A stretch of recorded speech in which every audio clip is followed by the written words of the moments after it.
안녕하세요. 토요미스테리 디바메이입니다. 뉴욕 롱아일랜드에 위치한 작은 마을 제리코는 고급 주택들이 모여있는 조용한 동네입니다. 관광지라기보단 한적하고 안전한 곳으로 현지인들 사이에서 살기 좋은 곳으로 인기가 많은 곳이죠. 그러던 1999년 9월, 이 마을에서 상상도 못할 일이 벌어집니다. A씨는 열심히 돈을 모아서 이 평화로운 동네 제리코에 위치한 고급 주택 하나를 매입할 수 있었어요. 그렇게 입주날이 되어서 설레는 마음으로 이사 준비를 하던 중에 집안에서 수상한 물건 하나를 발견하게 되는데요. 우선 잡동사니들을 창고로 옮기기 위해서 지하로 내려갔는데 저기 구석에 웬 대형 드럼통 하나가 떡하니 있더라고요. 이거 보니까 전 주인이 버리기 귀찮아서 그냥 두고 간 느낌이었어요. A씨는 가까이 다가가서 그게 뭔가 우선 살펴보는데 표면에 무슨 문구가 적혀 있더라고요. 치명적인 화학물질 주의. 경고 스티커였어요. 새로 이사 오는 집에 뭐가 들었을지도 모른 대형 드럼통이 덩그러니 있다는 게 솔직히 찝찝하잖아요. 결국 그는 전 주인인 로날드에게 연락해서 이거 좀 가져가셔라 이야기했죠. 근데 이때 그의 반응이 좀 의외예요. 아, 그거요? 그거 제 거 아닌데? 알고 보니까 로날드가 이 집에 처음 들어왔을 때부터 그 드럼통이 지하실에 있었대요. 그니까 전 주인이 여기다 두고 간 거죠. 물론 로날드도 이걸 치우고 싶긴 했어요. 몇 번 시도도 했고요. 근데 무게가 말도 못하게 무겁기도 했고 그 뚜껑에 화학물질 주의라고 그 경고 스티커 있었잖아요. 괜히 건드렸다가 골치 아파지겠다 싶어서 그냥 구석에 밀어두고 쭉 살았던 겁니다. 그렇게 거의 10년 가까이 이 집에서 살다 보니까 아예 존재 자체를 잊고 있었다고 해요. 그래요. 뭐 그렇게 신경 안 쓰는 로날드 같은 사람은 괜찮죠. 하지만 새로운 집주인 A씨는 강경합니다. 꼭 이걸 좀 치워달라는 거죠. 근데 제 생각에도 뭐가 들었을지도 모르는데 내 집에 두는 게 솔직히 좀 찝찝하고 너무 겁날 것 같기도 해요. 결국 전 집주인 로날드는 드럼통을 치워주기로 약속합니다. 그렇게 9월 2일 아예 인부들을 불러서 다 같이 옮겨보려고 하는데 이게 생각보다 더 무거운 거예요. 장정 4-5명이 붙어서야 간신히 집 밖으로 꺼낼 수 있었죠. 그 후에 무게를 재보니까 이게 무려 157kg에 달했습니다. 자, 이제 문제는 이걸 어떻게 처리하냐겠죠? 처음에는 환경청에 연락을 했지만 화학물질 경고 스티커가 붙어 있다면 이건 우리 관할이 아니다 라면서 거절당합니다. 로날드는 좀 난감했어요. 이걸 뭐 어떻게 처리해야 될지 감도 안 잡혔고요. 근데 생각해보면 이 안에 뭐가 들었든 일단 비우기만 하면 무게가 가벼워지잖아요. 그리고 사실 경고 스티커가 붙어 있기는 한데 안에 뭐 별게 안 들었을 수도 있으니까 일단 뚜껑 열어보자 결심하게 됩니다. 내용물을 확인해보면 차라리 마음이 좀 편할 것 같았거든요. 그는 보호 장비를 갖추고 조심스럽게 통의 뚜껑을 열었어요. 그리고 그 순간 역겨운 악취가 막 뿜어져 나왔습니다. 와, 이게 진짜 뭐야? 하면서 내부를 확인해봤죠? 거기엔 초록빛 염료로 가득 차 있었고 무슨 플라스틱 조각들이 막 이렇게 둥둥 떠다녀요. 그리고 그 사이로 뭔가 이질적인 물체 하나가 눈에 띄는데 자세히 보니까 사람 손같이 생겼더라고요. 순간 이걸 보자마자 소름이 돋은 로날드는 바로 경찰에 신고했고 수사팀이 도착합니다. 그렇게 드럼통을 정밀 조사했죠? 그리고 결과는 금방 나와요. 네, 그건 진짜 사람 손이 맞았어요. 근데 이게 꽤 오랫동안 방치됐잖아요. 로날드가 산 세월까지 하면 거의 10년 가까이 여기 있었으니까요. 그런데도 상태가 생각보다 양호합니다. 알고 보니까 이 정체모를 초록 염료에 절여져서 미러화된 걸로 보여요. 추후에 확인해보니 그 염료는 흔히 드라이 클리닉을 할 때 쓰는 용제로 굉장히 독한 약품이라고 해요. 그래서 부패를 억제했던 거죠. 우선 경찰은 그 시신의 신원과 사인을 알아내기 위해서 부검에 들어갑니다. 그 결과 사망 시점은 최소 30년 전으로 추정됐고 사인은 머리에 남은 둔기로 인한 외상으로 밝혀져요. 이게 그 미라화가 됐다고 해도 피부가 조금 쪼그라들잖아요. 그러니까 이 상태가 부검이 가능할 정도였지 막 얼굴을 알아볼 정도는 아니었어요. 게다가 최소 30년 전 인물이다 보니까 지문으로는 신원을 알아낼 수도 없었고요. 그나마 히스패닉계 여성이라는 점과 당시 20대 후반이었을 거다 정도만 추측할 수 있었죠. 근데 이때 충격적인 사실 하나를 더 밝혀내는데 그녀는 혼자가 아니었습니다. 뱃속에 무려 9개월 된 아이가 있던 거예요. 한 달 후면은 축복 속에 세상에 태어났을 아이는 대체 왜 엄마와 함께 드럼통에서 발견된 걸까요? 한편 현장에 남아있던 경찰은 드럼통 내부에서 작은 단서라도 찾기 위해 추가 조사를 이어갔고 그 안에서 몇몇 잡동사니들을 발견하는데요. 여성의 구두, 플라스틱으로 만든 조화 등등의 물건들이 막 같이 들어가 있어요.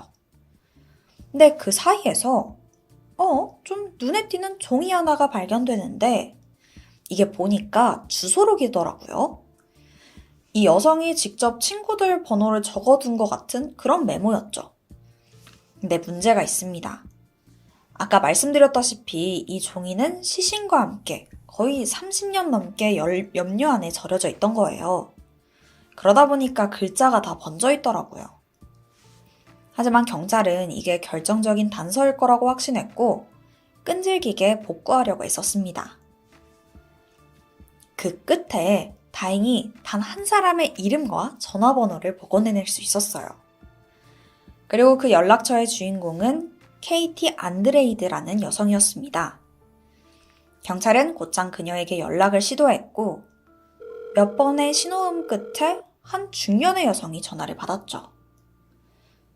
여보세요? 경찰은 그녀에게 그 드럼통에서 발견된 시신과 이 모든 상황을 전하면서 혹시 뭐 아는 거 없냐? 라고 물었어요. 그 이야기를 가만히 듣던 케이티는 잠깐 고민하더니 확신에 찬 목소리로 말합니다. 그 사람 제 친구 레이나 같아요. 이 대답 하나로 사건은 전환점을 맞이합니다. 이때부터 케이티는 자신의 친구 레이나에 대한 이야기를 해주기 시작해요. 레이나 마로키는 당시 27살로 엘살바도르 출신의 이민자 여성이었습니다. 케이트도 같은 이민자 출신이었기 때문에 서로 의지하면서 친해진 친구 사이였죠. 레이나는 아메리카 드림을 꿈꾸면서 미국으로 이주해왔지만 상황은 녹록지 않았습니다. 낮에는 정말 쉴 틈 없이 일하고 밤에는 영어 공부를 하면서 바쁜 일상을 보내고 있었죠. 그렇게 뉴욕에 온 지 2년쯤 됐을 1968년 이때 레이나가 아주 기뻐하면서 케이트를 찾아오더니 자기가 멜로즈 플라스틱이라는 공장에서 일자리를 얻었다며 이 소식을 전합니다. 그녀가 이렇게까지 행복해한 데는 사실 이유가 있었는데 알바가 아닌 제대로 된 직장을 구한 건 이번이 처음이었거든요. 이 소식을 들은 케이트는 진심으로 친구를 축하해줬죠. 이때 레이나의 행운은 이게 끝이 아닙니다. 이 직장에서 운명의 상대까지 만나게 되는데 그는 바로 공장의 공동 소유주였던 하워드 엘킨스였어요. 둘은 첫눈에 반했죠. 근데 문제가 하나 있는데 하워드는 이미 아내와 자식이 있는 유부남이라는 점이에요. 레이나도 이 모든 사실을 알긴 했지만 하워드가 자긴 아내랑 곧 헤어지고 너랑 결혼할 거다. 그녀를 다독이니까 이 말에 철석같이 믿었던 겁니다. 하지만 다들 예상하셨다시피 시간이 지나도 하워드는 이혼을 하지 않았고 이런 행동에 레이나는 점점 불만을 갖게 되는데요. 그래서 언제나 그를 만날 때마다 언제 와이프랑 헤어질 거냐 막 닥달을 했죠. 사실 그녀가 이렇게까지 초조한 데에는 또 다른 이유가 있었습니다. 알고 보니까 당시 하워드의 아이를 임신한 상태였던 거예요. 게다가 벌써 임신 9개월 차로 곧 태어날 것 같으니까 더 불안했던 거죠. 하지만 그녀의 마음과 달리 이때부터 하워드는 레이나를 점점 피하기 시작해요. 이 모습에 그녀가 배신감에 치를 떨었던 거고요. 이 남자 말만 믿고 애까지 낳으려고 했는데 완전히 버려지는 기분이었죠. 이 불안함에 눈이 멀어서 그녀는 질투의 화신이 됩니다. 그리고 아주 큰 실수 하나를 저지르게 되는데 몫을합시고 하워드의 아내에게 직접 연락을 해서 둘의 관계를 폭로하고 자기 임신 사실까지 다 말해버려요. 근데 이게 뭐 하는 짓이냐고요. 어찌됐든 자기도 불륜해서 솔직히 잘못한 거 맞잖아요. 당연히 얼마 안 가서 하워드가 이 사실을 알게 됐고 레이나에게 엄청난 분노를 표출합니다. 이때 그녀는 그의 모습에 겁에 질려서 점점 불안정한 모습을 보이기 시작해요. 어느 날 케이티한테 전화를 걸어서 자기가 끔찍한 실수를 저질렀다고 하워드가 날 죽일 것 같다 라며 두려워하기도 했죠. 케이트는 친구가 걱정되긴 했지만 별일 없을 거라고 그녀를 달래줬습니다. 하지만 이 전화를 마지막으로 레이나는 자취를 감췄고 행방이 묘연해져 버렸죠. 이 이야기만 들었을 때 하워드가 굉장히 수상하죠. 거기에 더해서 경찰이 증거를 몇 개 더 찾아내요. 자, 이 시신과 함께 있었던 막 인공 꽃 모형이랑 신발이랑 있었죠. 근데 여기서 그 플라스틱 꽃 모형들이 하워드 공장에서 생산하던 제품이었고 심지어 시신이 담겨있던 드럼통도 이 회사의 소유로 밝혀져요. 근데 이게 끝이 아닙니다. 시신이 방치되어 있던 해당의 집, 그 자택 있죠? 거기에 전전 집주인이 누군지 아세요? 그게 바로 하워드였던 거예요. 이거 완전 빼박이죠. 하지만 이 모든 건 정황상의 증거입니다. 경찰은 좀 더 제대로 그의 죄를 입증하기 위해서 하워드를 직접 만나보기로 결심했죠. 1999년 9월 9일, 경찰이 그의 자택에 찾아가서 문을 두드리자 백발의 노인이 된 하워드가 문을 열어요. 예상치 못한 경찰의 방문에 잠깐 당황한 듯 보였지만 이내 침착하게 무슨 일로 왔냐 물어보더라고요. 경찰이 레이나라는 여성을 아는지 묻는 질문에도 그는 표정 하나 바뀌지 않고 고개를 저으며 자긴 모른다고 답합니다. 경찰은 드럼통부터 모든 증거와 증언을 들이밀면서 그를 압박해도 자기는 모른다. 무슨 소리 하는 거냐? 시치미를 뚝 떼는 겁니다. 물론 당시 직원이랑 불륜을 저지른 건 사실이지만 그 사람이 누구였는지 기억도 안 난대요. 레이나? 레이나라는 이름도 아예 처음 들어봤다는 겁니다. 경찰은 마지막 지푸라기라도 잡는 심정으로 그에게 DNA 샘플을 요구했어요. 그 피해자가 9개월 차 임산부라고 했잖아요. 네, 레이나와 하워드가 불륜이 맞고 그녀 뱃속에 있는 아이의 DNA와 하워드의 DNA가 일치한다면 적어도 그와 피해자의 연관성 정도는 찾을 수 있는 거죠. 네, 이때 이 말을 들은 하워드의 반응이 확 바뀌어요. 침착함은 온데간데 사라지고 눈에 띄게 표정이 굳더니 막 경찰들이 내쫓는 거예요. 당장 나가달라 막 요청하는 겁니다. 네, 경찰도 사실 지금 영장이 있는 건 아니었어요. 그래서 강제로 뭐 그의 DNA를 채취한다거나 체포를 한다거나 그럴 순 없었습니다. 결국 내일 다시 영장 들고 찾아올 테니까 내일 뵙겠다 하고 자리를 뜰 수밖에 없었죠. 그렇게 다음 날인 9월 10일 영장을 발부받은 경찰이 그의 집으로 막 출동하려던 참에 예상치 못한 전화 한 통을 받게 되는데요. 그건 용의자 하워드의 아내였습니다. 남편이 아침 일찍 집을 나선 후로 오랜 시간 연락이 안 돼서 좀 불안한 마음에 확인해달라 신고를 한 거였죠. 아무래도 그가 용의자긴 하잖아요. 그러니까 도주 위험이 있어요. 바로 그의 행방을 쫓기 시작합니다. 그리고 얼마 안가 CCTV를 통해 그의 행적을 바로 알아낼 수 있었죠. 하워드는 친구의 차를 빌려서 근처 월마트로 향했고 무언가를 구매하더니 다시 차에 탑승했습니다. 그리고 어딘가로 향하게 됐는데 그곳은 평소 인적이 드문 외딴 도로변이었어요. 이걸 확인한 경찰은 즉시 해당 현장으로 출동했고 거기서 충격적인 장면에 마주합니다.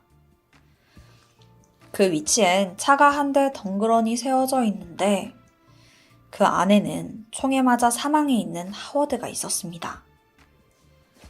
나중에 밝혀진 사실인데 그는 월마트에서 총기 구매 후에 극단적인 선택을 한 걸로 알려졌죠. 근데 여기서 평범한 마트에서 총기를 구매했다는 게 좀 이해가 안 가실 수도 있어요. 사실 당시 월마트 일부 매장에서는 사냥용 장총 판매가 합법이었다고 해요. 총을 사려면 신분 확인과 범죄 기록을 확인한 후에 구매할 수 있었고요. 근데 이 레이나 사건 전까지는 전과가 없었던 하워드는 비교적 쉽게 총기를 구매할 수 있었던 겁니다. 그는 한 장의 유서도 없이 스스로 생을 마감했어요. 이건 사실상 자백을 한 거나 마찬가지였죠. 추후에 그의 DNA를 확보해서 레이나 뱃속 아이와 비교를 해본 결과 일치한다는 사실까지 확인했죠. 그가 범인이 맞았던 거예요. 하지만 용의자가 사망함으로 공소권은 없어졌고 사건은 그렇게 마무리됩니다. 하워드는 자신의 범행을 자백하는 것보다 스스로 죽음을 택하는 편이 낫다고 생각한 걸까요? 이제 범인이 사망해버렸기 때문에 자세한 경위에 대해서는 알 수 없게 됐지만 30년 동안 미궁에 빠져있던 레이나 마로킨 실종 사건은 드디어 종결될 수 있었습니다. 그 긴 시간 동안 레이나의 가족들은 지옥 같은 시간을 보냈어요. 어머니는 무려 30년 동안 딸을 찾아 헤맸고요. 그녀는 딸이 실종되고 단 한 번 레이나의 꿈을 꾼 적이 있었다고 합니다. 레이나가 좁은 통에 갇혀서 괴로워하며 제발 도와달라고 외치는 너무나 끔찍한 꿈이었죠. 얼마나 억울하고 답답했으면 어머니 꿈에 나타나서 이런 모습을 보였을까요? 이제는 그녀가 평안히 쉬기를 바랍니다. 지금까지 토요미스테리 디바메이였습니다. 안녕, 토요미스테리 디바메이. 오늘 사건 바로 시작해볼게. 2009년 11월 17일 새벽 1시 40분 콜로라도주 덴버의 한적한 도로에서 쾅쾅 하면서 시끄러운 소리가 들리는 거야. 이때가 새벽 시간이기도 하고 여기가 인적이 드물어서 이런 소란이 별로 없는 동네거든. 거기 근처에 살던 주민이 놀라서 밖을 쳐다보는데 소형차 한 대가 길가에 주차된 차들을 막 들이받고 있더라고. 사람이 깜짝 놀라서 집 밖으로 뛰쳐나왔다? 막 이리저리 들이박던 차는 이내 멈췄고 슬쩍 이렇게 운전자가 보이는데 딱 봐도 엄청 다친 것 같아. 운전석 쪽에 본네트는 부서져 있었고 운전자 여성은 의식을 잃은 것 같은데 머리에선 막 피가 흐르고 있었어. 보니까 안전벨트를 안 했는지 그 차 앞 유리에다가 머리를 부딪힌 것 같더라고. 조수석에는 동승자가 있었는데 다행히 이 남자는 안전벨트를 해서 크게 다친 것 같진 않았어. 브리트니 정신 차려! 이러면서 운전했던 여자를 막 흔들어 깨우고 있었지. 경찰과 구급차는 빠르게 도착해. 그리고 곧장 운전자 브리트니의 상태를 확인했지만 그녀는 이미 의식도 없고 숨도 안 쉬는 거야. 우선 빠르게 병원으로 옮겨졌지만 도착 즉시 사망 판정을 받고 말아. 조수석에 앉아있던 남자는 일단 생존을 했잖아. 경찰은 그 사람한테 어쩌다 사고가 난 건지 물어보게 돼. 그는 사망한 브리트니의 남자친구 로버트 월터. 여자친구가 술 마시고 운전을 했는데 취한 상태다 보니까 핸들을 제대로 다루지 못했고 그러다가 사고가 발생한 것 같다고 증언했지. 그럼 운전자는 누구였을까? 그녀는 1987년 5월 6일 일리노이주에서 태어났어. 부모님의 영향으로 어렸을 때부터 활동적인 스포츠를 배웠다고 해. 그래서 농구, 수영, 스키, 하이킹까지 되게 다양한 종류의 스포츠들을 즐겼었고 성격도 밝고 명랑해서 친구도 되게 많았어. 그런데 브리트니가 17살이 되던 해에 그녀의 성격이 확 바뀌게 되는 그런 일이 하나 생기는데 브리트니의 제일 친한 친구이자 인생의 등대 같았던 엄마가 암으로 세상을 떠나게 된 거야. 엄마의 죽음은 어린 브리트니에게 큰 충격이었고 한동안 그 슬픔에서 벗어나지 못했다고 해. 그래서 그 이후로 점점 다른 사람처럼 변해갔어. 엄마를 잊으려는 듯이 맨날 술 마시고 파티 가고 또 불량한 애들이랑 어울리기까지 해. 그렇게 비행하는 학창시절을 보내다가 2005년 고등학교를 졸업했는데 여전히 삶의 방향은 전혀 못 잡고 있었지. 하지만 이제는 그 학생 때와는 좀 달라졌어. 이제 방황이 끝이 난 거지. 브리트니는 자기의 미래에 대해서 되게 진지하게 고민하게 됐고 엄마를 잃고 방황하던 마음은 조금씩 안정을 되찾아가. 졸업한 지 2년이 지난 2007년 브리트니는 몸과 마음을 새롭게 변화시켜 나가겠다면서 공군에 지원하게 돼. 가족들 모두 그녀의 새 출발을 진심으로 응원했고 입대 후에 피터슨 공군기지에서 훈련을 받으면서 새 삶을 시작했어. 원래 어렸을 때부터 운동도 되게 많이 했었고 사람도 잘 사귀었잖아. 군대 생활에는 곧장 잘 적응해 나갔었고. 그러던 2009년 2월 초 브리트니는 이라크에 파병됐고 보안 소속으로 근무를 하게 돼. 그리고 그곳에서 앞서 말한 남자친구 로버트를 만나게 된 거지. 둘은 처음부터 굉장히 잘 통했어. 그렇게 급속도로 가까워졌고 빠르게 연인 사이가 돼. 근데 얼마 지나지 않아서 좀 충격적인 사실 하나가 밝혀지는데 너무 사랑하는 이 남자친구 로버트가 이미 결혼한 유부남이었던 거야. 이걸 알게 된 브리트니가 어떻게 된 일이냐 추궁하니까 로버트가 뭐라 변명을 하는데 들어볼래? 아내랑은 사랑해서 결혼한 게 아니라 군에서 나오는 금전 혜택 받으려고 그냥 서로 입 맞춰서 형식적으로 결혼한 척 한 거래. 근데 실제로 그 군대에서 가족수당이라는 게 나오기는 하거든? 또 파병을 가면은 별거 수당이 나오기도 하고. 그러니까 결혼을 하면은 실질적으로 금전적인 혜택이 많기는 했어. 근데 어쨌든 거짓말 한 거잖아. 속인 거고. 특히나 군대에서 바람 피잖아? 그 즉시 불명예 제대한단 말이야. 브리트니는 이걸 받아들일 수가 없었지. 결국 두 사람은 이 일로 헤어지게 돼. 근데 로버트는 브리트니랑 헤어지고 싶지 않았어. 그녀가 너무 좋았던 거야. 다시 막 미친 듯이 매달렸고 둘은 다시 만나기로 해. 근데 이거 둘이 걸리면 완전 큰일 나는 거잖아. 일단 아무도 모르게 비밀 연애하기로 했어. 근데 또 둘이 만나던 중에 로버트가 태도 문제로 징계를 받고 결국 불명예 제대를 하게 돼. 그리고 홀로 미국으로 먼저 돌아갔지. 브리트니는 4개월 정도 더 이라크에서 근무를 하고 곧 미국으로 다시 돌아갔고. 그렇게 둘은 4개월 만에 다시 재회를 하게 돼. 브리트니 친구들은 둘이 만난다는 얘기를 듣고 진짜 뜯어말렸어. 아니 왜 굳이 유부남 만나냐고. 처음에는 그가 결혼한지 몰랐다 쳐도 이젠 다 알잖아.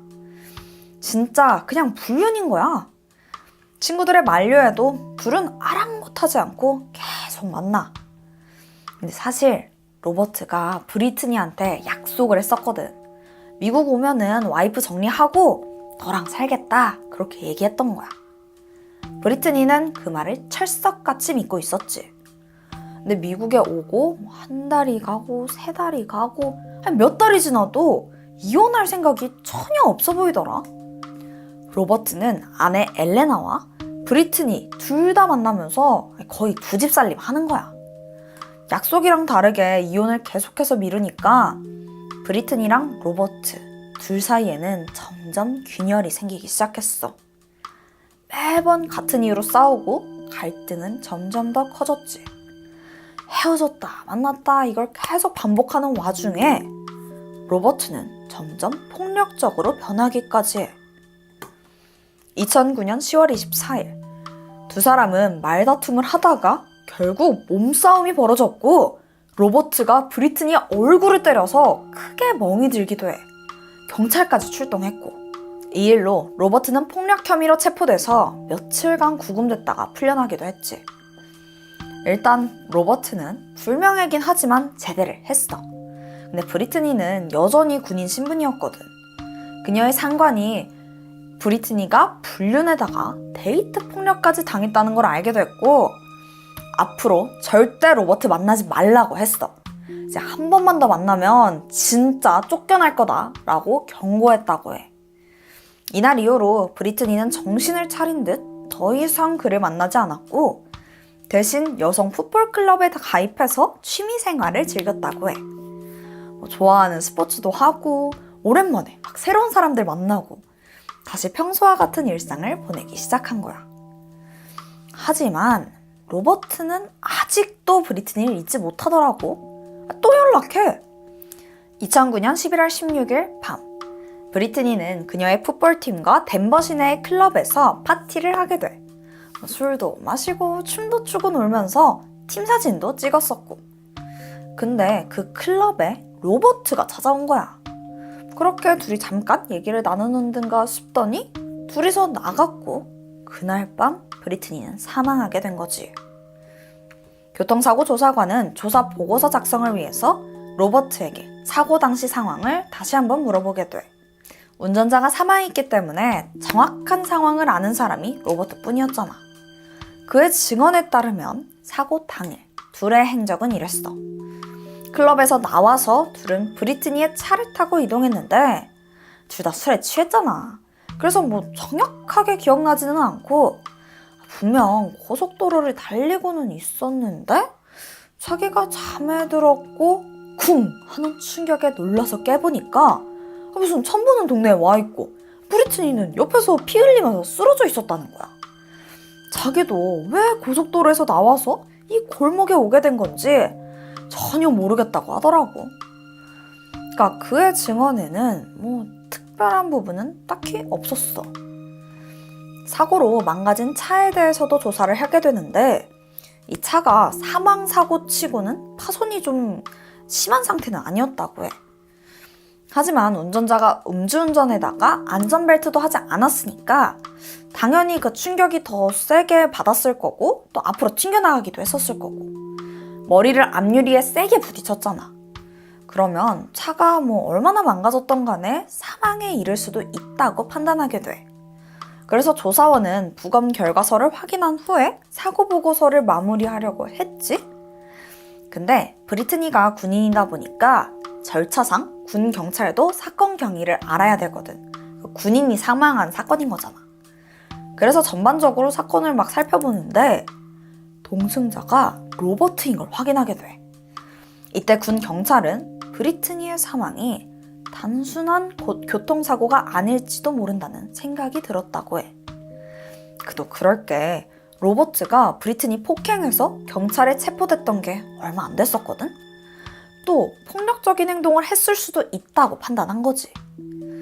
게다가 처음에는 그녀가 안전벨트를 매지 않아서 앞유리에 머리를 부딪혔고 그 충격으로 사망한 걸로 추정됐어. 근데 또 그런 것 치고는 뇌출혈이나 목뼈의 신경 손상 이런 게 없어. 그래서 내부 전기부터 신경, 머리까지 다시 다 확인을 받다? 근데 그 어디에도 사망에 이를 정도의 외부 충격은 발견되지 않더라고. 그러면 머리에 충격으로 사망한 게 아니라는 건가? 그때 부검인은 이상한 흔적을 발견하게 되는데 오른쪽 눈과 뺨에 멍자국이 발견됐고 얼굴과 눈 주변에 점상출혈로 보이는 붉은색 출혈 자국이 남아있더라고. 이 점상출혈이 뭐냐 하면 심하게 기침을 하거나 토할 때 그리고 목졸림으로 인해서 발생하는 출혈 흔적이거든. 그렇다면 혹시 브리트니가 타살일 수도 있다는 건가? 근데 목이 졸렸으면 목에 손자국 같은 압박흔이 남아있어야 되잖아. 강하게 목에 힘이 들어가다 보니까 또 성대 쪽 연골이 다치거나 부러지기도 하고 그 흔적을 좀 알아보면 알 수 있지 않을까? 하지만 손자국은 없었어. 게다가 브리트니가 태어날 때부터 성대에 연골이 없었다고 해. 그래서 이 교살이라고 판단하기에는 증거가 애매했던 거야. 결국 이 모든 걸 확신할 수 없었던 부검이는 그녀의 사인을 미상으로 기재하게 돼. 경찰도, 군경찰도, 부검이도 이 사고를 단순 교통사고 사망사건으로 보기에는 의심쩍다고 생각했어. 경찰은 우선 브리트니 주변 지인들한테 사고가 있었던 날 밤 무슨 일이 있었는지 다시 하나하나 짚어보기로 결심해.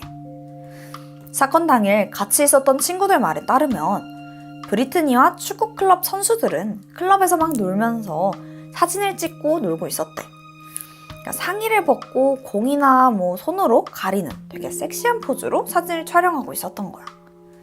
그렇게 놀고 있던 와중에 브리트니가 최근 헤어졌다고 말했던 남자친구 로버트가 클럽에 찾아왔었고, 그때 그 친구들이 어떻게 사진을 찍고 있었냐면 가짜로 막 상의를 벗는 척하면서 사진을 찍고 있었던 거야. 근데 그 모습을 로버트가 보더니 갑자기 울기 시작하는 거야. 아니, 당황스럽잖아. 브리트니는 물론이고 주변에 있던 다른 사람들까지 다 진짜 얘 행동을 이해할 수가 없었다고 해. 근데 일단 자기 보겠다고 이 클럽까지 오기도 했었고, 울고 있으니까 브리트니가 로버트 데리고 따로 구석 가서 둘이서 좀 얘기를 하는 것 같았대. 그러다가 밤 12시 반쯤 둘 다 취해서 클럽을 나갔다고 하더라고. 이때 브리트니의 상관도 한 가지 진술을 했는데, 사건이 있던 날 밤 로버트한테 뜬금없이 연락이 와서는 자기가 브리트니랑 함께 있다고 했다는 거야. 근데 로버트도 군인이니까 알 텐데 브리트니가 이미 자기 만난 일로 그 경고 받았잖아. 이런 상황에서 자기랑 만나고 있다고 또 얘기하면 브리트니가 불명예 제대하게 된다는 거 다 알고 있을 거거든? 그런데도 이렇게 연락한 거 보고 상사는 얘가 차이고 브리트니한테 복수하나 보다 하고 대수롭지 않게 넘어갔대. 근데 브리트니가 사망한 지금 생각해보니까 뭔가 좀 찜찜하다는 거야. 경찰은 여러 정황 및 탐문 결과를 토대로 이 사건은 교통사고 사망사고에서 살인사건으로 전환하게 돼. 로버트를 살해 용의자로 본격적인 수사를 시작했지. 이때 브리트니의 핸드폰을 조사하게 되는데 그 안에 로버트가 보낸 음성 메시지가 하나 있더라고. 그 내용이 좀 충격적인데, 너를 죽도록 미워해. 너가 나를 망쳐놨고 그냥 죽어버렸으면 좋겠어. 라는 저주 섞인 그런 말들이 잔뜩 남겨져 있는 거야. 이거 갈수록 점점 수상하지? 경찰은 로버트의 아내 엘레나에게 조사를 요청하게 돼. 처음에는 끝까지 자기는 아무것도 모른다고 하던 엘레나는 계속된 경찰의 추궁에 결국 로버트가 브리트니를 죽인 게 맞다라고 증언하게 돼. 사실 자기한테 몇 번이나 남편이 자백했었었대.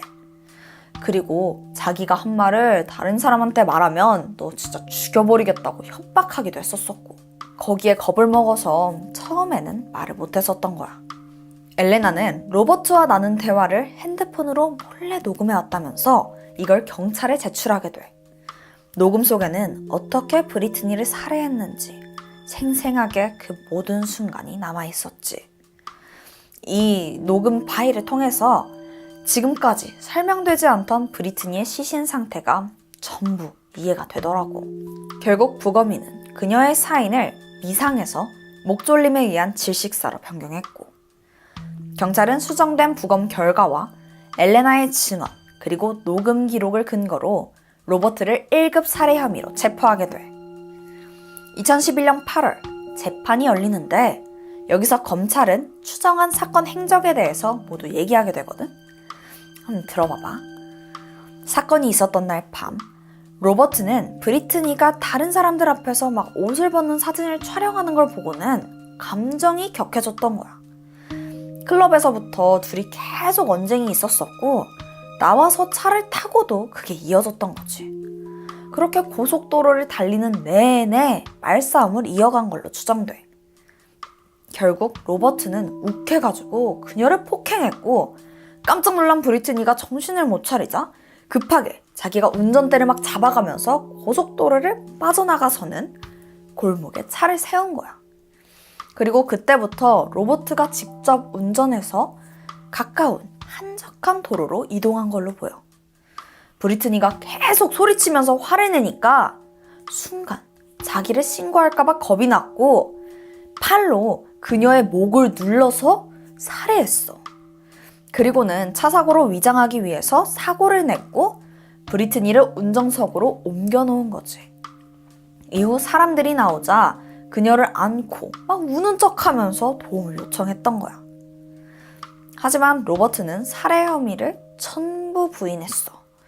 그날 있었던 일은 그냥 술에 취한 브리트니에 의해서 일어난 교통사고일 뿐 그때 당시에 자기는 옆자리에서 자고 있어서 아무것도 모르다가 사고가 난 후에나 깨어났다.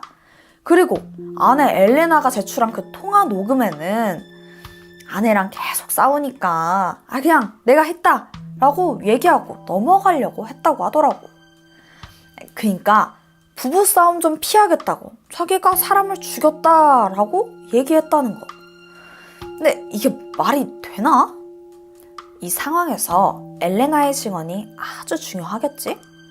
근데 그녀는 로버트에 대한 마음 때문에 약간 갈팡질팡하고 있었어. 로버트는 엘레나와의 결혼을 군대에서의 혜택을 받기 위해서 한 그냥 형식적인 절차다라고 했지만 사실 그들은 고등학교 때부터 만난 오랜 연인 사이였어. 엘레나는 로버트를 아직 사랑했고 그런 그녀의 마음을 이용해서 허위 증언을 계속 요구했던 거지. 하지만 로버트는 구금 상태에서 동료 죄수를 통해서 아내 엘레나를 청부살인하려고 했어. 근데 이게 다 들켜서 아내가 알게 된 거야. 결국 엘레나도 정신 차리고 제대로 증언하게 돼. 배심원은 이틀간의 심의 끝에 로버트의 유죄를 판결했고 판사는 그에게 가석방 없는 종신형을 선고했어. 여자친구를 살해한 것도 모자라서 아내를 청부살해하려고 했던 로버트. 브리트니 살해 동기에 대해선 여전히 말이 많아. 제대로 밝히지 않았거든. 근데 경찰들이 추정하기론 그가 클럽에서 노출 사진을 찍는 그녀를 보고 술에 취해서 분노했고 살해한 거다라고 생각한다고 해. 근데 지는 바람피고 할 거 다 하면서 브리트니의 그런 모습에 화가 났다는 게 너무 모순적이지 않아? 어쨌든 그는 여전히 교도소에서 복역 중이야. 내가 준비한 스토리는 여기까지. 토요 미스테리 디바메이. 그럼 우린 다음 영상에서 만나.